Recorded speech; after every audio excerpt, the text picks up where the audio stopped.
തദ്ദേശം 2025 പുതിയൊരു എപ്പിസോഡിലേക്ക് സ്വാഗതം. നമ്മൾ ഇന്ന് പരിശോധിക്കുന്നത് തൃശ്ശൂർ കോർപ്പറേഷനാണ്. ഇരു മുന്നണികളും തുല്യ ശക്തികളായ ഒരു കോർപ്പറേഷൻ. കഴിഞ്ഞ തവണ തിരഞ്ഞെടുപ്പിൽ 24 സീറ്റ് വീതം ഇരു മുന്നണികളും നേടി തുല്യതയിൽ നിന്നു. ആ സമയത്താണ് കോൺഗ്രസ് വിമതനായി മത്സരിച്ച MK വർഗീസിനെ കൂടെ നിർത്തി LDF ഭരണത്തിലേറുന്നത്. 5 വർഷം MK വർഗീസാണ് തൃശ്ശൂരിൽ മേയറായത്. ഈ 5 വർഷത്തിനിടക്ക് വളരെ നാടകീയമായ പലതും സംഭവിച്ച കോർപ്പറേഷനാണ് തൃശ്ശൂർ കോർപ്പറേഷൻ. മാത്രമല്ല അതിനിടക്ക് സുരേഷ് ഗോപി MP ആകുന്നത് അടക്കമുള്ള കാര്യങ്ങൾ ഈ പ്രാവശ്യത്തെ തദ്ദേശ തിരഞ്ഞെടുപ്പിൽ എങ്ങനെയൊക്കെ തൃശ്ശൂരിനെ സ്വാധീനിച്ചിട്ടുണ്ടാകും എന്നതെല്ലാം നമുക്ക് ചർച്ച ചെയ്യാം. സ്വാഗതം തദ്ദേശം 2025 പുതിയ എപ്പിസോഡിലേക്ക്. തൃശ്ശൂരാണ് നമ്മൾ ഇന്ന് ചർച്ച ചെയ്യുന്നത്. ഇരു മുന്നണികൾക്കും തുല്യം സീറ്റ് വീതമായിരുന്നു കഴിഞ്ഞ വർഷം ലഭിച്ചിരുന്നത്. ആ ഒരു തുല്യ പോരാട്ടം ഇപ്പോഴും ഉണ്ടോ? UDFനും LDFനും തുല്യത ആയതുകൊണ്ട് തന്നെ ഇരു മുന്നണികളും പ്രതീക്ഷയിലാണ്, ആശങ്കയിലുമാണ്. ഇപ്പോഴത്തെ ഒരു സാഹചര്യം എന്താണ്? ഇപ്പോഴത്തെ സാഹചര്യം എന്ന് പറയുമ്പോഴേ, സാലിം ഇത് തുടങ്ങിയപ്പോൾ 2 മുന്നണികൾക്കും തുല്യ സ്വാധീനം എന്ന് പറഞ്ഞു. സത്യം പറഞ്ഞു കഴിഞ്ഞാൽ UDFനൊരല്പം സ്വാധീനം കൂടുതലുള്ള പ്രദേശമാണ് ഈ തൃശ്ശൂർ കോർപ്പറേഷൻ എന്ന് പറഞ്ഞാൽ. പക്ഷേ നമ്മളതിൻ്റെ കോർപ്പറേഷൻ നിലവിൽ വന്നതിന് ശേഷമുള്ള ചരിത്രം നോക്കുകയാണെങ്കിൽ കൂടുതൽ തവണ അധികാരം പിടിച്ചിരിക്കുന്നത് LDF ആണ്. അത് പലപ്പോഴും കോൺഗ്രസിൻ്റെ ഉള്ളിലെ തർക്കങ്ങളും ആഭ്യന്തര പ്രശ്നങ്ങളും UDFലെ പ്രശ്നങ്ങളല്ല സത്യം പറഞ്ഞാൽ കോൺഗ്രസിലെ പ്രശ്നങ്ങൾ തന്നെയാണ്. അതുകൊണ്ടാണ് പലപ്പോഴും ഈ കോർപ്പറേഷൻ്റെ ഭരണം UDFന് നഷ്ടപ്പെട്ടു പോകാറ്. അങ്ങനെ നോക്കിയാൽ UDFന് ഒരു ചെറുതല്ല കുറച്ച് എഡ്ജുള്ള ഒരു കോർപ്പറേഷനാണ്. അവിടെ ഭരണം നിലനിർത്താനായിട്ട് LDF മത്സരിക്കുന്നു എന്ന് പറയേണ്ടി വരും. എന്നാൽ LDF അത്ര മോശമാണെന്ന് പറയാൻ പറ്റില്ല. LDFന് സ്ട്രെങ്ത് ഉണ്ട്, പക്ഷേ UDFനെ അപേക്ഷിച്ച് അത് കുറച്ച് കുറവാണ് എന്നുള്ളതേ ഉള്ളൂ. അപ്പോൾ ആ നിലയ്ക്ക് ഇത്തവണ ടൈറ്റ് ഫൈറ്റാണ്. കാരണം കഴിഞ്ഞ തവണ ഇപ്പോൾ 24 ആയിരുന്നു UDFനും LDFനും. വിമതനായി മത്സരിച്ച വർഗീസ് ജയിച്ചുകൊണ്ട് വർഗീസിന് LDF കൂട്ടി മേയർ സ്ഥാനം ഓഫർ ചെയ്ത് കൂടെ കൂട്ടി 5 വർഷം ഭരിച്ചു. അതൊരു ടെക്നിക്കൽ വിക്ടറി മാത്രമാണ് LDFൻ്റെ. ഭരണം ടെക്നിക്കലായിട്ട് LDFൻ്റെ കയ്യിലായിരുന്നു എന്ന് മാത്രമേ പറയാൻ പറ്റൂ. അതൊരു പൊളിറ്റിക്കൽ വിക്ടറി ആണെന്ന് പറയാൻ പറ്റില്ല. ആ ഒരു കൈയടക്കം കോൺഗ്രസ്സിന് ഇല്ലാതെ പോയി. വർഗീസിനെ കൂടെ കൂട്ടി ഭരണം പിടിക്കാനുള്ള ഒരു കൈയടക്കം കോൺഗ്രസ്സിന് ഇല്ലാതെ പോയി എന്നുള്ളതുകൊണ്ടാണ് UDFന് ഭരണം നഷ്ടമായത്. അല്ലെങ്കിൽ അത് UDF ഭരിക്കുമായിരുന്നു. പക്ഷേ വർഗീസിനെ കൂടെ കൂട്ടിയിട്ട് 5 വർഷം വലിയ പ്രശ്നങ്ങളില്ലാതെ ഭരിച്ചു എന്നുള്ളത് LDFൻ്റെ ഒരു നേട്ടവുമാണ്. അപ്പോൾ ഇത്തവണ വളരെ കൗതുകരവും വളരെ ടൈറ്റായിട്ടുള്ളൊരു കോമ്പറ്റീഷനായിരിക്കും തൃശ്ശൂർ. അല്ല, വലിയ പ്രശ്നങ്ങളില്ലാതെന്ന് പറയുമ്പോൾ നമുക്ക് തന്നെ ചിരി വരുന്നുണ്ട്. ആ രൂപത്തിലായിരുന്നു മേയർ MK വർഗീസിൻ്റെ ഈ 5 വർഷത്തെ. ആദ്യം എനിക്ക് തോന്നുന്നു ടേം വ്യവസ്ഥകൾ വെച്ചിരുന്നു, പക്ഷേ ഭരണം കിട്ടില്ല എന്ന് കണ്ടപ്പോൾ ടേം വ്യവസ്ഥകളൊക്കെ മാറ്റി വെച്ച് 5 വർഷവും ഏതായാലും MK വർഗീസിന് കൊടുക്കാൻ തീരുമാനിച്ചു. അതിൻ്റെ പേരിൽ പാർട്ടിക്ക് അകത്ത് നിന്ന് തന്നെ ഒരുപാട് പ്രഷറുകൾ ഉണ്ടായിരുന്നു. മേയറും ഡെപ്യൂട്ടി മേയറും തമ്മിലുള്ള പ്രശ്നങ്ങൾ ഉണ്ടായിരുന്നു. അതിൻ്റെ ഒരു പാർട്ടിക്കുള്ളിൽ നിന്ന് മാത്രം, CPIൻ്റെ ഉള്ളിൽ നിന്ന് മാത്രമല്ല, മുന്നണിക്കുള്ളിൽ നിന്ന് പ്രശ്നമുണ്ട്. കാരണം ഇടയ്ക്ക് ഒരു ടേം CPIക്ക് മേയർ പൊസിഷൻ കൊടുക്കണം എന്നുള്ളതുണ്ടായിരുന്നു. അതുവരെ ഒഴിവാക്കിയിട്ടാണ് മേയറെ നിലനിർത്തിയത്.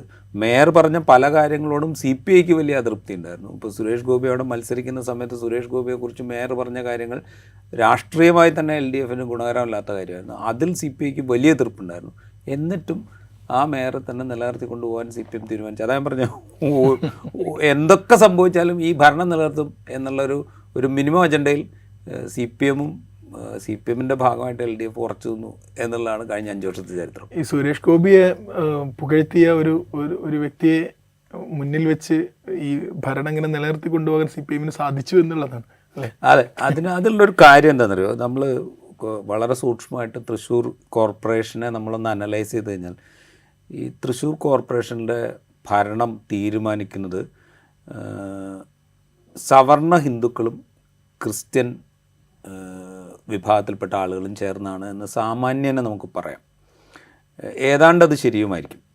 അപ്പോൾ അതുകൊണ്ട് തന്നെ ഈ പുകഴ്ത്തലിനെ CPM അത്ര കാര്യമായിട്ട് എടുക്കാത്തതിന് ഈ രാഷ്ട്രീയം ഒരു കാരണം. അത് സുരേഷ് ഗോപിയെ പ്രശംസിച്ചു എന്നുള്ള അർത്ഥത്തിലോ അല്ലെങ്കിൽ BJP അനുകൂല മനോഭാവം പുലർത്തി എന്നുള്ള അർത്ഥത്തിലോ CPM എടുക്കാതിരിക്കുന്നതിനൊരു കാരണം ഇതാണ്. തൃശ്ശൂർ കോർപ്പറേഷൻ്റെ ഒരു ഭരണം തീരുമാനിക്കുന്നതിൽ ഈ 2 വിഭാഗങ്ങൾക്ക് വലിയ പങ്കുണ്ട്. അപ്പോൾ അവരെ പിണക്കാതിരിക്കുക എന്നുള്ളതാണ് CPMൻ്റെ ഒരു മിനിമം സ്ട്രാറ്റജി ആയിരുന്നതെന്നാണ് എനിക്ക് തോന്നുന്നത്. അത് ശരിയാണോ തെറ്റാണോ എന്നുള്ളത് വേറെ പ്രശ്നം. രാഷ്ട്രീയമായത് തെറ്റുമാണ്, അതിൽ യാതൊരു തർക്കമില്ല. പക്ഷേ ഈ അധികാരം എന്നുള്ള മിനിമം അജണ്ട വെച്ച് നോക്കുമ്പോൾ അതാണ് ശരിയെന്ന് CPMന് വേണമെങ്കിൽ പറയാം. കഴിഞ്ഞ 10 വർഷമായി LDF ഭരിച്ചുകൊണ്ടിരിക്കുകയാണ് തൃശ്ശൂർ കോർപ്പറേഷൻ. ഈ വർഷം തെരഞ്ഞെടുപ്പ് അടുക്കുമ്പോൾ കുറച്ച് മുമ്പ് പ്രഖ്യാപിച്ച വലിയ പ്രഖ്യാപനങ്ങളുണ്ട് തൃശ്ശൂർ കോർപ്പറേഷൻ ബന്ധപ്പെട്ട്. മലിനജലം അടക്കമുള്ള പല പ്രശ്നങ്ങളും പരിഹരിച്ച ഒരു വികസനം തന്നെ ചർച്ചയാക്കുകയാണെങ്കിൽ അങ്ങനെയും ചില ഘടകങ്ങളുണ്ട്. അങ്ങനെയാകുമ്പോൾ എന്തായിരിക്കും ഈ ഒരു ടൈറ്റ് ഫൈറ്റിനിടയിൽ LDFന് അത് അത്രത്തോളം അങ്ങനെ പറയാൻ തൃശ്ശൂർ കോർപ്പറേഷനെ സംബന്ധിച്ച് അങ്ങനെ എന്താ വളരെ പ്രകടമായി എടുത്തു പറയാൻ പറ്റുന്ന വലിയ സംഗതികളുണ്ടോ എന്ന് ചോദിച്ചു കഴിഞ്ഞാൽ ഇപ്പോൾ അവിടുത്തെ സ്കൈ വാക്ക് വേ ആയിരിക്കും ഏറ്റവും അധികം കൊട്ടിഘോഷിക്കപ്പെട്ട ഒരു സംഗതി. അതൊരു നല്ല പ്രോജക്റ്റ് തന്നെയാണ്, അതിൽ യാതൊരു തർക്കമില്ല. ആളുകൾക്ക് കൗതുകം ഉണ്ടാക്കുന്നതാണ്, ആളുകൾക്ക് സഞ്ചരിക്കാൻ സൗകര്യം കൊടുക്കുന്നതാണ്, അതിനെ നന്നായി മെയിൻറ്റെയിൻ ചെയ്യുന്നുണ്ട്. ആ നിലയ്ക്ക് അത് നല്ലതാണ്. പിന്നെ കുറേ കാലമായിട്ട് അവിടുത്തെ ഒരു പ്രശ്നമായിരുന്ന ലാലൂർ എന്ന് പറയുന്ന വലിയ ഈ മാലിന്യ നിക്ഷേപ കേന്ദ്രം, അത് അവിടുത്തെ ബയോ മൈനിങ്ങിലൂടെ അവിടുത്തെ മാലിന്യമൊക്കെ മാറ്റി ലാലൂരിനെ വേറൊരു രീതിയിലേക്ക്, ഇപ്പോൾ ബ്രഹ്മപുരം കഴിഞ്ഞതിന് ശേഷം ഏറ്റവും അധികം ആളുകൾ കൗതുകത്തോടുകൂടെ കാണുന്ന ഒരുപക്ഷെ ലാലൂരായിരിക്കും. കാരണം വെച്ചാൽ ഇപ്പോൾ സാലിമിൻ്റെ ഓർമ്മയിലല്ല, എൻ്റെയൊക്കെ ചെറുപ്പകാലം മുതൽ നമ്മൾ കേട്ടുകൊണ്ടിരിക്കുന്ന ഒരു പ്രശ്നമായിരുന്നു ലാലൂർ എന്ന് പറഞ്ഞു കഴിഞ്ഞാൽ. അവിടുത്തെ സമരങ്ങൾ, അവിടുത്തെ മാലിന്യ നിക്ഷേപം, അതുകൊണ്ട് പൊറുതിമുട്ടിയ മനുഷ്യന്മാർ, ഇങ്ങനെയുള്ളതിനെക്കുറിച്ച് ഒരുപാട് കഥകൾ ഒരുപാട് റിപ്പോർട്ടുകൾ നമ്മൾ വായിച്ചിട്ടുണ്ട്. അപ്പോൾ ആ ഒരു പ്രശ്നത്തിനൊരു പരിഹാരം ഉണ്ടാകുന്നു എന്നുള്ളത് ഒരു പ്രധാനപ്പെട്ട സംഗതിയാണ്. പിന്നെ ഈ പറയുന്ന ഖരമാലിന്യ സംസ്കരണ പദ്ധതി, അത് കേരളത്തിലെ അങ്ങോളം ഇങ്ങോളമുള്ള തദ്ദേശ ഭരണ സ്ഥാപനങ്ങളിൽ നടന്നതാണ്. അതിൻ്റെ ഒരു ഭാഗമായിട്ട് ഇവിടെയും നടന്നിട്ടുണ്ട്. അതിനപ്പുറത്തേക്ക് തൃശ്ശൂർ കോർപ്പറേഷനിൽ എന്താ പറയുക, നമ്മൾ ഒറ്റ നോട്ടത്തിൽ കാര്യമായ മാറ്റങ്ങൾ എന്തെങ്കിലും ഉണ്ടാകുമെന്ന് വെച്ച് കഴിഞ്ഞാൽ നമുക്കൊന്നും പറയാൻ പറ്റില്ല. പക്ഷേ ഈ കഴിഞ്ഞ കോർപ്പറേഷൻ ചെയ്തത് ദീർഘകാല അടിസ്ഥാനത്തിൽ കുറേ കാര്യങ്ങൾ അവർ പ്ലാൻ ചെയ്തിട്ടുണ്ട്.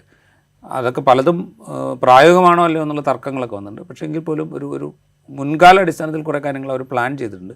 ചിലതൊക്കെ തുടങ്ങി വെക്കാനും ശ്രമിച്ചിട്ടുണ്ട്, അത്രയേ ഉള്ളൂ. അതിനപ്പുറം വളരെ പ്രകടമായിട്ട് കാണിച്ചു തരാം എന്ന് പറയാൻ പാകത്തിനുള്ള വലിയ പ്രോജക്റ്റൊന്നും ഇതൊഴിച്ചാൽ, ഈ പറയുന്ന സ്കൈ വാക്ക് വേയോ അല്ലെങ്കിൽ മറ്റേ ഈ ലാലൂരോ ഒക്കെ ഒഴിച്ചാൽ അത്ര എടുത്തു പറയാൻ പറ്റുന്ന മറ്റു പ്രോജക്റ്റുകളൊന്നും ഉള്ളതായിട്ട് തോന്നുന്നില്ല. പക്ഷേ ഈ തുടങ്ങി വെക്കലുകളും പ്രഖ്യാപനങ്ങളും ഒരുപാട് വന്നിട്ടുണ്ട് താനും. അപ്പോൾ തുടങ്ങി വെക്കലും പ്രഖ്യാപനങ്ങളും ഒരുപാട് വന്നിട്ടുണ്ട്. അതിനിടയ്ക്ക് ഇപ്പോൾ UDFനെ സംബന്ധിച്ചിടത്തോളം ഈ ഭരണം തിരിച്ചു പിടിക്കലൊരു അത്യാവശ്യ കാര്യം തന്നെയാണ്. കാരണം മണ്ണിൽ അത്രക്ക് വേരുണ്ടെന്ന് വിശ്വസിക്കുന്ന, സ്വാധീനം കുറച്ച് LDFനേക്കാൾ ഉണ്ടെന്ന് വിശ്വസിക്കുന്ന, സ്വയം അറിയുന്നവരാണ് കോൺഗ്രസ്സുകാർ. പക്ഷേ ഭരണത്തിലേക്ക് എത്താൻ സാധിക്കുന്നില്ല. എവിടെയോ ഒരു മിസ്സിംഗ് ഉണ്ട്. അതെന്തായിരിക്കും? അത് നികത്താൻ കഴിയുമെന്നുള്ളത്, അത് നികത്തുക എന്നുള്ളതാണ് അവരുടെ ഏറ്റവും വലിയ പ്രശ്നം. ഇപ്പോൾ കേരളത്തിൽ കണ്ണൂർ കോർപ്പറേഷൻ കഴിഞ്ഞ് കഴിഞ്ഞാൽ UDFന് ഏറ്റവും അധികം സാധ്യതയുള്ള ഒരു കോർപ്പറേഷൻ എന്ന് പറയുന്നത് തൃശ്ശൂർ കോർപ്പറേഷൻ. ഒരുപക്ഷെ കൊച്ചിയേക്കാൾ അധികം സാധ്യതയുള്ള ഒരു കോർപ്പറേഷൻ തൃശ്ശൂർ കോർപ്പറേഷൻ. അവർക്കത് നഷ്ടപ്പെടുന്നത് പലപ്പോഴും കോൺഗ്രസിനുള്ളിലെ പ്രശ്നങ്ങൾ കാരണമാണ്. ഇപ്പോൾ പോലും ഈ തെരഞ്ഞെടുപ്പിൽ പോലും 2 വട്ടം തുടർച്ചയായിട്ട് അവർ പ്രതിപക്ഷത്താണ്. സ്വാഭാവികമായിട്ടും കോർപ്പറേഷനിലകത്തുള്ള ഒരു ആൻറ്റി ഇൻകംബൻസി എന്ന് പറയുന്നൊരു ഫാക്ടർ ഉണ്ടാവും. പിന്നെ കോൺഗ്രസിൻ്റെ സ്വാധീനവും, ഇത് രണ്ടും കൂടെ ചേർത്ത് കഴിഞ്ഞാൽ അവർക്ക് വേണമെങ്കിൽ ഭരണം പിടിക്കാവുന്നതേ ഉള്ളൂ. പക്ഷെ അപ്പോഴും ഈ പരസ്പരമുള്ള ചേരിപ്പോര് ഒരു തടസ്സമായിട്ട് കോൺഗ്രസ്സിന്, അത് മാനേജ് ചെയ്യാൻ കോൺഗ്രസ്സിന് സാധിക്കുമോ എന്നുള്ളതാണ് പ്രധാനപ്പെട്ട ചോദ്യം. ഇപ്പോൾ തന്നെ നിലവിൽ വാർഡ് കൗൺസിലറായിരുന്ന ഒരു മെമ്പർ രാജിവെച്ച് LDFൻ്റെ കൗൺസിലറായിട്ട് തവണ മത്സരിക്കും. കോൺഗ്രസ് കൗൺസിലറായിരുന്നു, അവർ LDF കൗൺസിലറായിട്ട് മത്സരിക്കും. അവരുടെ ഒരു എന്താ പറയുക, ധൈര്യം എന്ന് പറയുന്നത് അവർ കഴിഞ്ഞ 5 വർഷം വളരെ ഭംഗിയായിട്ട് ആ വാർഡിൽ വർക്ക് ചെയ്തു എന്നുള്ളൊരു കോൺഫിഡൻസിൻ്റെ അടിസ്ഥാനത്തിലാണ് അവരും LDFൻ്റെ ബാനറിൽ നിന്നാലും ഞാൻ ജയിക്കും എന്നുള്ള ഇതിൽ മത്സരിക്കും. അവർക്കൊരു പക്ഷേ കോൺഗ്രസ് സീറ്റ് കൊടുത്തിരുന്നെങ്കിൽ വളരെ ഈസി ആയിട്ട് അവർ ജയിച്ചു വരും. ഇങ്ങനെ അടുത്ത തവണ കോർപ്പറേഷൻ പിടിക്കുകയാണ് വേണ്ടത് എന്നുള്ളതിൽ അതിനനുസരിച്ച് സ്ട്രാറ്റജി ഉണ്ടാക്കണം കോൺഗ്രസ് അതല്ല ചെയ്യുന്നത് പലപ്പോഴും. അപ്പോൾ അതിൻ്റെ ഒരു പ്രശ്നം അവിടെയുണ്ട്. അതെങ്ങനെ മാനേജ് ചെയ്യുന്നു എന്നുള്ളതിനെ ആശ്രയിച്ചിരിക്കും കോൺഗ്രസിനും UDFനും അവിടെ അധികാരത്തിൽ എത്താൻ പറ്റുക. അവിടെ ഞാൻ കാണുന്ന ഒരു പോസിറ്റീവ് എലിമെൻ്റ് എന്ന് പറയുന്നത്, കോൺഗ്രസ് തന്നെ വളരെ അണ്ടർ റേറ്റ് ചെയ്ത ഒരാളാണ് അവിടുത്തെ DCC പ്രസിഡൻ്റായിട്ടിരിക്കുന്ന ടാജറ്റ്. സത്യം പറഞ്ഞു കഴിഞ്ഞാൽ ടാജറ്റ് എന്താ പറയുക, കോൺഗ്രസ് അണ്ടർ റേറ്റ് ചെയ്തിട്ടുണ്ടെങ്കിലും കുറേ കൂടെ ബെറ്റർ പെർഫോമിംഗ് ആയിട്ടുള്ള ഒരാളായിട്ടാണ് എനിക്ക് ഫീൽ ചെയ്തിരിക്കുന്നത്, അദ്ദേഹത്തിൻ്റെ സംസാരത്തിൽ നിന്നും അദ്ദേഹത്തിൻ്റെ ഇടപെടലിൽ നിന്നുമൊക്കെ. കാരണം ഏത് പ്രശ്നത്തെയും അതിനെ വഷളാക്കാതെ സംസാരിക്കാൻ അറിയുക എന്ന് പറയുന്ന ഒരു പ്രധാനപ്പെട്ട കാര്യമാണ്. അത് നല്ല ഭംഗിയായിട്ട് ടാജറ്റ് ചെയ്യുന്നുണ്ട്. അപ്പോൾ അതുകൊണ്ട് DCC പ്രസിഡൻറ്റിൻ്റെ ഒരു ഇടപെടൽ കുറച്ചൊക്കെ ഇതിൽ സഹായിക്കുമായിരിക്കും എന്നാണ് എനിക്ക് തോന്നുന്നത്. അങ്ങനെയാണെങ്കിൽ കോൺഗ്രസ്സിന് കുറച്ചുകൂടെ നല്ല ഫൈറ്റ്, ഒരു അധികാരം ലക്ഷ്യമിട്ടുള്ളൊരു ഫൈറ്റ് നടത്താൻ പറ്റും. ഇപ്പോഴും ഈ അകത്തെ പ്രശ്നങ്ങൾ തന്നെയാണ് പുകയുന്നത്. ഇപ്പം സീറ്റ് കിട്ടില്ല എന്ന് പറഞ്ഞൊരു DCC സെക്രട്ടറി രാജിവെച്ചിട്ടുണ്ട്. അതെ, ഇങ്ങനെ അകത്ത് നിന്ന് തന്നെ രാജികൾ വന്നുകൊണ്ടിരിക്കുന്ന ഒരു സമയത്ത് LDF അവരെ ചാക്കിലിടുകയും അവർക്ക് സീറ്റ് വാഗ്ദാനം ചെയ്യുകയും ഒക്കെ ചെയ്യുന്നു. അപ്പം ഇപ്പോൾ നോക്കുകയാണെങ്കിൽ ഇപ്പോൾ ഈ അടുത്താണ് CPI നേതാവിനെതിരെ സാമ്പത്തിക ആരോപണം ഉന്നയിച്ചതിൻ്റെ പേരിൽ ഒരു ജില്ലാ DYFI നേതാവിനെയല്ലേ തൃശ്ശൂരിൽ മാറ്റിയത്. അപ്പം ഇങ്ങനെ അവിടെ ഇടിഞ്ഞ് CPIയും അവിടെ LDFിനകത്തും വിഭാഗീയതകളുണ്ട്. പ്രത്യേകിച്ച് മേയർ വിഷയത്തിൽ ഒരുപാട് പിന്നെ ചേരിതിരിവ് അവിടെ നടക്കുന്നുണ്ട്. പക്ഷെ അവരെ ഒരു ചേർത്ത് പിടിക്കാനുള്ള ഒരു ഈ പറഞ്ഞ പോലെ ഒരു സ്ട്രാറ്റജി കോൺഗ്രസിന്റെ കയ്യിൽ കോൺഗ്രസ് അതിനൊന്നും മെനക്കെടുന്നില്ല. കോൺഗ്രസിലെ ആഭ്യന്തര പ്രശ്നങ്ങൾ പരിഹരിച്ചിട്ട് വേണമല്ലോ അപ്പുറത്തുനിന്ന് ഒരാളെയും കൂടെ കൊണ്ടുവരാൻ. കാരണം അപ്പുറത്തുനിന്ന് ഒരാളെ കൊണ്ട് ഇവിടെ സ്ഥാനാർത്ഥിയാക്കി കഴിഞ്ഞാൽ ഇപ്പോൾ LDF കോൺഗ്രസ് വിട്ടുവരുന്ന ഒരാളെ ഇമ്മീഡിയറ്റ് ആയിട്ട് സ്ഥാനാർത്ഥിയാക്കാൻ അവർക്ക് കഴിയും. അവർക്ക് അവിടെയുള്ള ബാക്കിയുള്ള പ്രശ്നങ്ങൾ പരിഹരിക്കും. ഇപ്പോൾ CPMലും വിമത പ്രശ്നമുണ്ട്, ഏതോ ഒരു വാർഡിലുണ്ട് എന്നാണ് എനിക്ക് തോന്നുന്നത്. അത് പക്ഷേ അവർ മാനേജ് ചെയ്യും. അതുപോലെ മാനേജ് ചെയ്യാൻ കഴിയുമെങ്കിൽ മാത്രമേ അവിടെ നിന്നുള്ള അവിടുത്തെ പ്രശ്നങ്ങൾ മുതലെടുക്കാൻ കഴിയണമെങ്കിൽ നമ്മുടെ ഉള്ളിലുള്ള പ്രശ്നങ്ങൾ മാനേജ് ചെയ്യാൻ പറ്റണം. എന്നാൽ മാത്രമേ അത് മുതലെടുക്കാൻ പറ്റൂ. അത് പറ്റാത്തതുകൊണ്ടാണ് കോൺഗ്രസ്സിന് എതിർപാളയത്തിലെ പ്രശ്നങ്ങൾ മുതലെടുക്കാൻ കഴിയാത്തത്. അത് മുതലെടുക്കാൻ കോൺഗ്രസ്സിന് കഴിഞ്ഞിരുന്നെങ്കിൽ കുറേ കൂടി എളുപ്പത്തിൽ അവർക്ക് അവിടെ ജയിക്കാൻ പറ്റുമല്ലോ. പക്ഷേ അത് സാധിക്കുന്നില്ല എന്നുള്ളിടത്താണ് പ്രശ്നം. CPIയെയും സംബന്ധിച്ച് അവരാണല്ലോ പ്രധാനപ്പെട്ട ഘടകകക്ഷികൾ അവിടെ. മറ്റ് ഘടകകക്ഷികളൊന്നും അത്ര പ്രസക്തമല്ല തൃശ്ശൂർ കോർപ്പറേഷനിൽ. അവരെ സംബന്ധിച്ചിപ്പോൾ MK വർഗീസിനെ ചൊല്ലി വലിയ തർക്കം CPMനുള്ളിലുണ്ടായിരുന്നു, CPIക്കും CPMനും ഇടയിലുണ്ടായിരുന്നു. പക്ഷേ അതൊക്കെ അവർ ഒരു കഴിഞ്ഞ ചാപ്റ്ററാക്കി മാറ്റിവെച്ച് കഴിഞ്ഞു. ഇതിപ്പോൾ പുതിയ ഇലക്ഷനാണ്, പുതിയ ഭരണസമിതിയാണ് വരാൻ പോകുന്നത്. വർഗീസ് എന്തായാലും മത്സരിക്കുന്നില്ല എന്ന് പ്രഖ്യാപിച്ചു. എനിക്ക് തോന്നുന്നു അദ്ദേഹം അടുത്ത നിയമസഭാ തെരഞ്ഞെടുപ്പ് BJP സ്ഥാനാർത്ഥിയായിട്ട് രംഗപ്രവേശനം ചെയ്യും എന്നാണ് എനിക്ക് തോന്നുന്നത്. അപ്പോൾ ആ ചാപ്റ്റർ അവർ ക്ലോസ് ചെയ്ത് കഴിഞ്ഞു. ഇനി വർഗീസ് ഇല്ല CPIയുടെയും CPMൻ്റെയും മുമ്പിൽ. അപ്പോൾ അവർ പുതിയതിനെക്കുറിച്ച് ചിന്തിക്കുകയാണ്. അപ്പോൾ ആ പ്രശ്നങ്ങളൊക്കെ അവർ പരിഹരിച്ച് കഴിഞ്ഞിരിക്കുന്നു. അപ്പോൾ ആ നിലയ്ക്കുള്ള ഒരു ടാക്ടിക്സ് ഉണ്ടല്ലോ, അത് ഇപ്പുറത്ത് മിസ്സിംഗ് ആണ്. ഈ വർഗീസ് ഇല്ലെങ്കിലും വിമതന്മാർ ഒരു തടസ്സം തന്നെയല്ലേ തൃശ്ശൂരിൽ? തടസ്സമാവും. അത് ഏതളവിൽ വിമതന്മാർ വരും എന്നുള്ളത് നമ്മൾ കണ്ടറിയണം. എവിടെയൊക്കെ ആരെങ്കിലും വരുമോ ഇല്ലയോ എന്നുള്ളത് നമ്മൾ ഇനി കണ്ടറിയണം. അത് ഇപ്പോൾ LDFലും UDFലും ഒക്കെ സാധ്യതയുണ്ട്. അതാണ് ഞാൻ പറഞ്ഞത്, LDFന് കുറച്ചുകൂടെ അത് മാനേജ് ചെയ്യാൻ പറ്റും. UDFന് അത്രത്തോളം എളുപ്പമല്ല മാനേജ് ചെയ്യൽ. അതുകൊണ്ട് വിമതന്മാർ വരാനുള്ള ചാൻസ് അവിടെ കൂടുതലാണ്. ഈ കഴിഞ്ഞ തവണത്തെ പോലെയൊക്കെയുള്ള ഒരു സിറ്റുവേഷൻ വരുവാണെങ്കിൽ വിമതന്മാർക്ക് ഭയങ്കര ഡിമാൻഡും ആയിരിക്കും. കാരണം 5 വർഷം മേയർ പദവിയൊക്കെയാണ് ഓഫർ.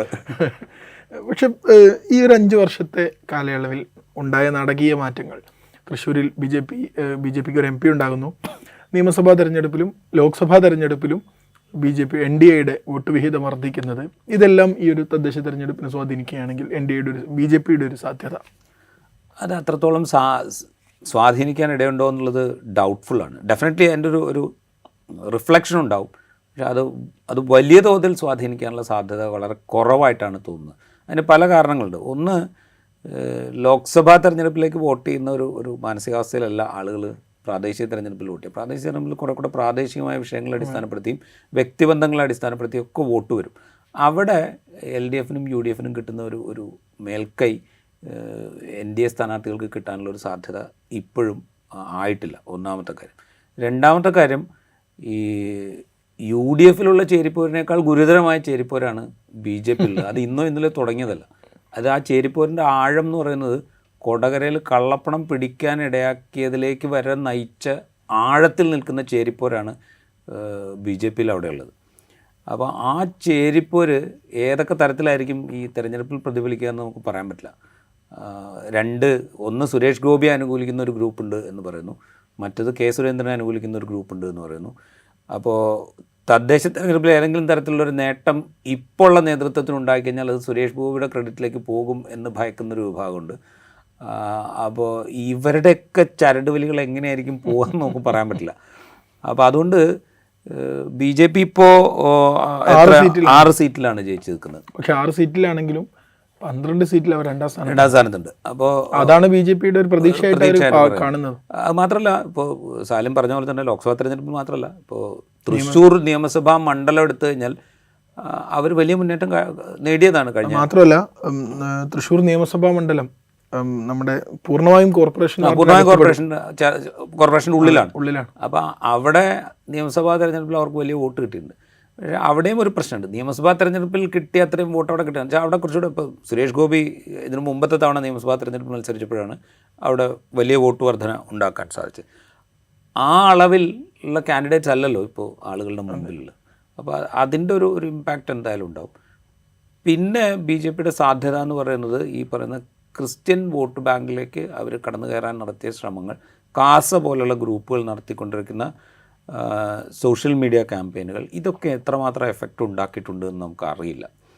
അത് വലിയ എഫക്റ്റ് ഉണ്ടാക്കുന്നുണ്ടെങ്കിൽ സത്യം പറഞ്ഞു കഴിഞ്ഞാൽ ഈ പറയുന്ന ഗ്രൂപ്പ് ഉണ്ടല്ലോ, വികാസ പോലുള്ള ഗ്രൂപ്പുകളുടെ പ്രവർത്തനം, അതിനെ ഈ പൊളിറ്റിക്കൽ സംവിധാനങ്ങൾ, അതായത് ഇപ്പം സെക്കുലർ ഡെമോക്രാറ്റിക് പ്ലാറ്റ്ഫോമുകളിൽ പ്രവർത്തിക്കുന്ന പൊളിറ്റിക്കൽ സംവിധാനങ്ങൾ വേണ്ടത്ര ഗൗരവത്തോടെ ഇപ്പോഴും കണ്ടു തുടങ്ങിയിട്ടില്ല. അത് ആ ഗ്രൂപ്പുകളുടെ പ്രവർത്തനം വോട്ടിംഗ് പാറ്റേണിൽ എന്തെങ്കിലും മാറ്റം ഉണ്ടാക്കുന്നുണ്ടോ എന്നുള്ളത് ഈ തദ്ദേശ ഭരണ തിരഞ്ഞെടുപ്പിൽ നമുക്ക് തീർച്ചയായിട്ടും മനസ്സിലാവും. അതിൻ്റെ ഇമ്പാക്റ്റ് എത്ര ഉണ്ടാവും നമുക്ക് ഇപ്പം പറയാൻ പറ്റില്ല. അതുണ്ടാവുകയാണെങ്കിൽ BJP ഒരുപക്ഷെ കുറച്ച് സീറ്റുകൾ കൂടുതൽ നേടാനുള്ള സാധ്യത എവിടെയുണ്ട്. പക്ഷേ എന്നാൽ പോലും അവർ ഭരണത്തിലേക്ക് എത്തുക എന്നൊക്കെ പറയും. ഇപ്പോൾ നമ്മൾ വിചാരിക്കുന്നത് ലോക്സഭാ തെരഞ്ഞെടുപ്പിൽ ലോക്സഭാ മണ്ഡലത്തിൽ ജയിച്ചു, അതും ചെറിയ വോട്ടിനല്ല, 10,75,000 വോട്ടിന് ജയിക്കുന്നു. അതിൻ്റെ കീഴിൽ വരുന്ന ഏതാണ്ട് എല്ലാ നിയമസഭാ മണ്ഡലങ്ങളിലും ലീഡ് ചെയ്യുന്നു. തൃശ്ശൂർ കോർപ്പറേഷൻ്റെ പരിധിയുടെ ഉള്ളിൽ വരുന്ന തൃശ്ശൂർ നിയമസഭാ മണ്ഡലത്തിൽ ലീഡ് ചെയ്യുന്നു. അപ്പോൾ സ്വാഭാവികമായി വിചാരിക്കുക കോർപ്പറേഷൻ തെരഞ്ഞെടുപ്പ് അങ്ങ് തൂത്തുവാരും എന്നുള്ളതായിരിക്കും. അങ്ങനത്തെ ഒരു സാധ്യതയില്ല. BJP എന്തായാലും അവിടെ ഭരണത്തിലേക്കൊന്നും വരാൻ പോകുന്നില്ല. പക്ഷേ നിലവിലുള്ളതിനേക്കാൾ കുറച്ചൊരു സീറ്റ് കൂടുതൽ കിട്ടിയേക്കാം. ആ സീറ്റുകളുടെ എണ്ണത്തിലുള്ള വർധന ഞാൻ ഈ പറഞ്ഞ ഗ്രൂപ്പുകളുണ്ടല്ലോ, അതിൻ്റെ പ്രവർത്തനത്തെ കൂടെ ആശ്രയിച്ചിട്ടായിരിക്കും ഇരിക്കുക. അല്ല, സുരേഷ് ഗോപിയെ പോലത്തെ അത്ര ഓറയുള്ളൊരു സ്ഥാനാർത്ഥികളല്ല നിൽക്കുന്നതെങ്കിലും സുരേഷ് ഗോപി കുറേ കാലമായി മണ്ഡലത്തിലുണ്ട്, കലുങ്കു സംവാദവും ഒക്കെ ആയിട്ട്. അപ്പം അതിൻ്റെ ഒരു റിഫ്ലക്ഷൻസ് കാണാൻ സാധ്യതയില്ല. അതിൻ്റെ റിഫ്ലക്ഷൻ പോസിറ്റീവാണോ നെഗറ്റീവാണോ എന്നുള്ളത് നമ്മൾ കണ്ടറിയണം. കാരണം എന്താ വെച്ച് കഴിഞ്ഞാൽ MP ആവാൻ മത്സരിച്ച സുരേഷ് ഗോപി അല്ല ഇപ്പോൾ മണ്ഡലത്തിലുള്ള സുരേഷ് ഗോപി. MP ആവുകയും മന്ത്രിയാവുകയും ചെയ്ത, കേന്ദ്ര സഹമന്ത്രിയാവുകയും ചെയ്ത ആളാണ് ഇപ്പോൾ മണ്ഡലത്തിലുള്ളത്. അങ്ങനെ ഒരാൾ ജനങ്ങളോട് എങ്ങനെയാണ് സംവദിക്കേണ്ടത്, എങ്ങനെയാണ് സംസാരിക്കേണ്ടതെന്ന് ഇതുവരെ സുരേഷ് ഗോപിക്ക് മനസ്സിലായിട്ടില്ല. ഒരു ജനപ്രതിനിധിയായിട്ട് എങ്ങനെയാണ് ജനങ്ങൾക്കിടയിൽ, രാജ്യസഭാംഗമായിരുന്നപ്പോൾ അദ്ദേഹത്തിന് ഇങ്ങനെ എന്താ പറയുക, മുഖതാവിൽ ആളുകളെ കാണേണ്ടി വരില്ലായിരുന്നു, അല്ലെങ്കിൽ ഡയറക്റ്റായിട്ട് കമ്മ്യൂണിക്കേറ്റ് ചെയ്യേണ്ടി വരില്ലായിരുന്നു. ഇപ്പോൾ അങ്ങനെയല്ല.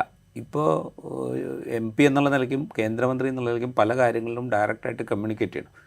ഒരുപക്ഷെ അദ്ദേഹം നല്ല ഉദ്ദേശത്തോടെ പറഞ്ഞാൽ പോലും പുറത്തേക്ക് അത് മോശം കാര്യമായിട്ടാണ് വരുന്നത് എന്നുള്ളൊരു വസ്തുതയും അവിടെയുണ്ട്. പിന്നെ ഈ സിനിമയിൽ നിന്ന് പൂർണ്ണമായും രാഷ്ട്രീയത്തിലേക്ക് മാറാത്ത ഒരാളായതുകൊണ്ട് അതിൻ്റെ ഒരു പ്രശ്നമുണ്ട്. അപ്പോൾ അതുകൊണ്ടാണ് ഞാൻ പറഞ്ഞത്, അദ്ദേഹത്തിൻ്റെ ഇപ്പോഴത്തെ ഇടപെടലുകൾ ഒരു പരിധിവരെ നെഗറ്റീവ് ഇമ്പാക്റ്റ് ഉണ്ടാക്കാനാണ് സാധ്യത. ആളുകൾക്ക് നേരത്തെ ഉണ്ടായിരുന്നൊരു താല്പര്യം ഇപ്പോൾ ഉണ്ടാകാനുള്ളൊരു സാധ്യത വളരെ കുറവാണ്. അത് ഈ കലുങ്ക് സംവാദത്തിലൊക്കെ ആളുകൾ അതിൻ്റെയൊക്കെ വീഡിയോസൊക്കെ കാണുമ്പോൾ അതിൽ പങ്കെടുക്കുന്ന ആളുകളുടെ മുഖത്ത് തന്നെ ആ ഒരു അകൽച്ചയുടെ ലക്ഷണം നമുക്ക് കാണാൻ പറ്റും. പിന്നെ അവിടെ ഉന്നയിക്കപ്പെടുന്ന ചോദ്യങ്ങളും അതിൻ്റെ ഒരു ലക്ഷണമാണ്. അപ്പോൾ ഈ ഇമ്പാക്റ്റ് കുറയാനാണ് സാധ്യത. ഇപ്പോൾ LDFനെ സംബന്ധിച്ചിടത്തോളം ഈ MK വർഗീസിനെ മുന്നിൽ നിർത്തി ഭരിച്ചതുകൊണ്ട് ഈ 5 വർഷത്തിനിടക്ക് അങ്ങനെ ഒരു വിമതനെ മുന്നിൽ വെച്ച് ആ വിമതന് വേണ്ടി ഒരുപാട് കോംപ്രമൈസുകൾ ചെയ്ത സ്ഥിതിക്ക് അത് ആയുധമാക്കാൻ, അതല്ലെങ്കിൽ അത് ആ ഒരു അമർഷം പ്രകടിപ്പിക്കാൻ താഴെ അണികളോ അല്ലെങ്കിൽ നാട്ടുകാരോ തീരുമാനിക്കുന്ന ഒരു സ്ഥിതി അങ്ങനെ ഉണ്ടാവാൻ സാധ്യത. അത് മുതലെടുക്കണമെങ്കിൽ അത് UDF ശ്രമിക്കണമായിരുന്നു. അവിടെയാണ് UDFൻ്റെ ഒരു പരാജയം. ശ്രമിച്ചിട്ടില്ലെങ്കിലും അത് ഓർഗാനിക്കായിട്ട് അത്ര ഒരു റിയാക്ഷൻ ഉണ്ടാവും. പക്ഷെ എന്താ പ്രശ്നം എന്ന് വെച്ച് കഴിഞ്ഞാൽ ഇനിയിപ്പോൾ സീനിൽ അയാളില്ല. MK വർഗീസ് എന്ന് പറയുന്നൊരു കക്ഷി സീനിലില്ല. അപ്പോൾ അതുകൊണ്ട് പുതിയ ആളുകളാണ്, പുതിയ കാൻഡിഡേറ്റ്സ് ആണ്. അതുകൊണ്ട് CPMനും LDFനും കുറച്ചും കൂടെ അത് എന്താ പറയുക, ആളുകളിലേക്ക് പറഞ്ഞ് ഫലിപ്പിക്കാൻ പറ്റും. എന്നാൽ ഈ കാലയളവിലുണ്ടായ ഈ ചാഞ്ചാട്ടങ്ങൾ, ഇയാളുടെ പ്രസ്താവനകൾ, അത് സുരേഷ് ഗോപിക്ക് ഉണ്ടാക്കി കൊടുത്തൊരു അനുകൂല ഘടകങ്ങൾ, ഇതൊക്കെ പൊളിറ്റിക്കലായി ഉപയോഗിക്കേണ്ടത് കോൺഗ്രസ്സാണ്. അവരത് ഭംഗിയായിട്ട് ഉപയോഗിച്ചിരുന്നെങ്കിൽ ഈ പ്രശ്നം അവിടെയുണ്ട്. കാരണം ഇയാളെ പോലെ ഒരാളെ എന്തിന് ഈ 5 വർഷം ചുമന്നു എന്നുള്ളൊരു ക്വസ്റ്റ്യൻ അവിടെയുണ്ട്. ഇയാൾ ഈ പറഞ്ഞ കാര്യങ്ങളൊക്കെ CPM അംഗീകരിക്കുന്ന കാര്യങ്ങളാണോ ഇയാൾ ഈ പറഞ്ഞുകൊണ്ടിരിക്കുന്നത്? ഇത് പറഞ്ഞിട്ടും ഇയാളെ മേയർ സ്ഥാനത്ത് മാറ്റാൻ എന്തുകൊണ്ട് തയ്യാറായില്ല? ഇത്തരം ഒരുപാട് ഡിബേറ്റബിൾ ആയിട്ടുള്ള കാര്യങ്ങൾ അവിടെയുണ്ട്. അത് ഉപയോഗിക്കണമായിരുന്നെങ്കിൽ കോൺഗ്രസ് ഉപയോഗിക്കണമായിരുന്നു. അത് വേണ്ട രീതിയിൽ ഉപയോഗിക്കപ്പെട്ടില്ല എന്നുള്ളൊരു പ്രശ്നമുണ്ട്. അതുകൊണ്ട് CPMന് കുറച്ച് സൗകര്യമുണ്ട്, അല്ലെങ്കിൽ LDFന് കുറച്ച് സൗകര്യമുണ്ട്. കുറച്ചുകൂടി പ്രായോഗികമായി ടാക്ടിക്സ് തരപ്പെടുത്തുകയാണെങ്കിൽ കോൺഗ്രസിനാണ് സാധ്യത തന്നെ പറയാം.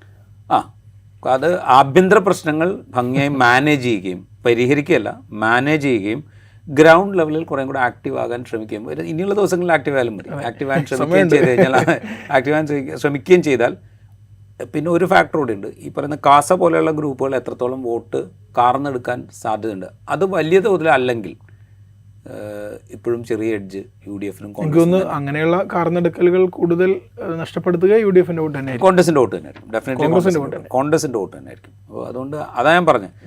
അതർവൈസ് ഇപ്പോഴും ഒരു എഡ്ജ് യു ഡി എഫിന് തന്നെയാണ്. കാരണം പിന്നെ മൊത്തത്തിലുള്ള കേരളത്തിൽ മൊത്തത്തിലുള്ളൊരു സിറ്റുവേഷൻ ഉണ്ടല്ലോ. അതായത് ഇപ്പോൾ ഗവൺമെൻറ്റിനെതിരായ വികാരം എന്ന് നമ്മൾ പ്രത്യക്ഷത്തിൽ പറഞ്ഞുകൂടാ. പല പല പ്രശ്നങ്ങളെ ചൊല്ലി ഉണ്ടായിരിക്കുന്ന ഇമോഷനാണ്. അത് മുഖ്യമന്ത്രിക്കെതിരെ, ആഭ്യന്തര വകുപ്പിനെതിരെ, അതുപോലെ ഉയർന്ന ആരോപണങ്ങളോട് പ്രതികരിച്ച രീതിക്കെതിരെ, ഇങ്ങനെ പല പല പല ഇഷ്യൂസിൽ ജനങ്ങൾക്കുണ്ടായിരിക്കുന്ന ഒരു അതൃപ്തിയുണ്ട്. അതിൻ്റെ ഒരു അന്തരീക്ഷവും കൂടി ഉണ്ട്. അതിനെ കൂടെ മുതലെടുക്കാൻ പറഞ്ഞു പോകാൻ പറ്റില്ല. പൂരം കലക്കൽ അവിടെ ഒരു പ്രശ്നമായിട്ട് നിൽക്കുകയാണ്. അപ്പോൾ അതിലെന്താണ് സംഭവിച്ചത് എന്ന് ഇതേവരെ ഒരു ക്ലാരിറ്റി കൊടുക്കാൻ സർക്കാരിന് സാധിച്ചില്ല. 5 തലത്തിലുള്ള അന്വേഷണം കൊണ്ട് പ്രഖ്യാപിച്ചു, ഒരു ക്ലാരിറ്റിയും കൊടുക്കാൻ സർക്കാരിന് സാധിച്ചിട്ടില്ല. അപ്പോൾ ഇങ്ങനെയൊക്കെയുള്ള ഒരുപാട് പ്രശ്നങ്ങളുണ്ട്. അതൊക്കെ ഉപയോഗിക്കണമെങ്കിൽ അത് കോൺഗ്രസ് ഉപയോഗിക്കണമായിരുന്നു. അത് പക്ഷേ കോൺഗ്രസ് വേണ്ട വിധത്തിൽ ഉപയോഗിച്ചിട്ടുണ്ടോ എന്നറിയില്ല. ഗ്രൗണ്ട് ലെവലിൽ ചിലപ്പോൾ ഡോർ ടു ഡോർ ക്യാമ്പയിനൊക്കെ ഉണ്ടെങ്കിൽ അതിലൊക്കെ ചിലപ്പോൾ അത് മെൻഷൻ ചെയ്യുന്നുണ്ടാവും. പക്ഷേ അത് ഉപയോഗിച്ചതായിട്ട് നമുക്ക് തോന്നുന്നില്ല. അതുണ്ടെങ്കിൽ എഡ്ജ് യു ഡി എഫിന് തന്നെയാണ് അവിടെ. റൈറ്റ്. തൃശ്ശൂർ കോർപ്പറേഷൻ പരമ്പരാഗതമായി യു ഡി എഫിന് മേൽക്കൈയുള്ള സ്വാധീനമുള്ള മണ്ണാണ് കോർപ്പറേഷൻ പരിധിയിൽ. പക്ഷേ 10 വർഷമായി ഭരിച്ചുകൊണ്ടിരിക്കുന്നത് LDF ആണ്. കഴിഞ്ഞ തവണ തെരഞ്ഞെടുപ്പിൽ 24 സീറ്റ് വീതം ഇരുമുന്നണികളും നേടി ടൈറ്റ് ഫൈറ്റായിരുന്നു. പക്ഷേ വിമതനെ കൂടെ കൂട്ടി LDF ഭരിച്ചു. വിമതനെ കൂടെ കൂട്ടിയത് പണിയായെങ്കിലും 5 വർഷം ആ ഭരണം പൂർത്തിയാക്കി പുതിയ ഒരു തദ്ദേശ തെരഞ്ഞെടുപ്പ് കാലയളവിലേക്ക് തൃശ്ശൂർ പോവുകയാണ്. കുറച്ചുകൂടി തന്ത്രപരമായി ഉൾപാർട്ടി ചേരിപ്പോരുകളൊക്കെ അത് തീർപ്പാക്കാനായാൽ കൂടുതൽ ശ്രമഫലമായി കൂടുതൽ ശ്രമിക്കുകയാണെങ്കിൽ കോൺഗ്രസ്സിന് തന്നെയാണ് ഇപ്പോഴും മുൻതൂക്കമുള്ളത്. പക്ഷേ ആ മുൻതൂക്കം കോൺഗ്രസ്സിന് മുതലെടുക്കാൻ കഴിയുമോ എന്നതാണ് ചോദ്യം. ഏതായാലും എല്ലാവരും ഉറ്റുനോക്കുന്ന ഒരു തദ്ദേശ തെരഞ്ഞെടുപ്പ് സ്ഥാപനമാണ് തൃശ്ശൂർ കോർപ്പറേഷൻ. സുരേഷ് ഗോപി MP ആയത് അടക്കമുള്ള ഘടകങ്ങൾ അതെത്രത്തോളം BJPക്ക് അനുകൂലമാകും എന്നതും കണ്ടറിയണം. തദ്ദേശം 2025 ഈ എപ്പിസോഡ് ഇവിടെ പൂർണ്ണമാകുന്നു. മറ്റൊരു സ്ഥലത്തെ വിശേഷങ്ങളുമായി അടുത്ത എപ്പിസോഡിൽ കാണാം.